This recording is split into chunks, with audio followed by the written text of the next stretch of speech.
নমস্কাৰ বন্ধু বান্ধৱীসকল, এই মুহূৰ্তত আহিছোঁ ৰাজ্যখনৰ বাবে কেইবাটাও গুৰুত্বপূৰ্ণ খবৰ।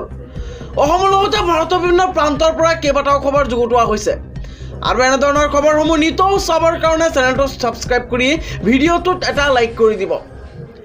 এই মুহূৰ্তত জনাইছোঁ আজিৰ প্ৰথমটো বিগ ব্ৰেকিং নিউজ। এই বৰ্ষত ৰাজ্যত বন্ধ হ'ব 1000খন ব্যক্তিগত খণ্ডৰ মাদ্ৰাছা। ৰাজ্যৰ মাদ্ৰাছাসমূহক লৈ মুখ্যমন্ত্ৰী ডক্টৰ হিমন্ত বিশ্ব শৰ্মাৰ ডাঙৰ ঘোষণা। ৰাজ্যত বৰ্তমান প্ৰায় 3000খন মাদ্ৰাছা চলি আছে। চলিত বৰ্ষত 1000খন মাদ্ৰাছা বন্ধ কৰাৰ বাবে পদক্ষেপ গ্ৰহণ কৰিব মুখ্যমন্ত্ৰীয়ে।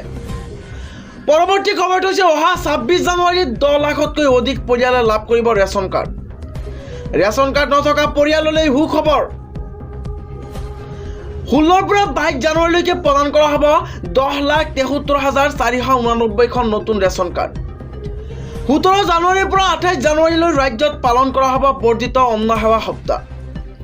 এই দিনকেইটাত ৰেচন কাৰ্ডৰ নতুন হিতাধিকাৰীসকলে UPS মেচিনৰ দ্বাৰা বিনামূলীয়া ৰেচন লাভ কৰিব। অহা 16 জানুৱাৰীত 10 লাখতকৈ অধিক পৰিয়ালে লাভ কৰিব এই ৰেচন কাৰ্ড। পৰৱৰ্তী খবৰটো হৈছে মিছন বসুন্ধৰাক লৈ ডাঙৰ খবৰ। মিছন বসুন্ধৰা 2ৰ জৰিয়তে 1194 ভূমিহীন পৰিয়ালে পাব ভূমিপট্টা। তিনিচুকীয়া, লখিমপুৰ, দৰং, শোণিতপুৰ, ধেমাজি, বিশ্বনাথ, ডিব্ৰুগড়, গোলাঘাট আৰু যোৰহাটৰ লগতে বৰপেটা আৰু বজালীৰ 1194খন ভূমিহীন পৰিয়ালে পাব ভূমিপট্টা। 33টা খিলঞ্জীয়া পৰিয়ালক সংৰক্ষণমুখ ডিজিটেল সংস্থাপিত কৰাৰ প্ৰস্তাৱত কেবিনেটৰ অনুমোদনত।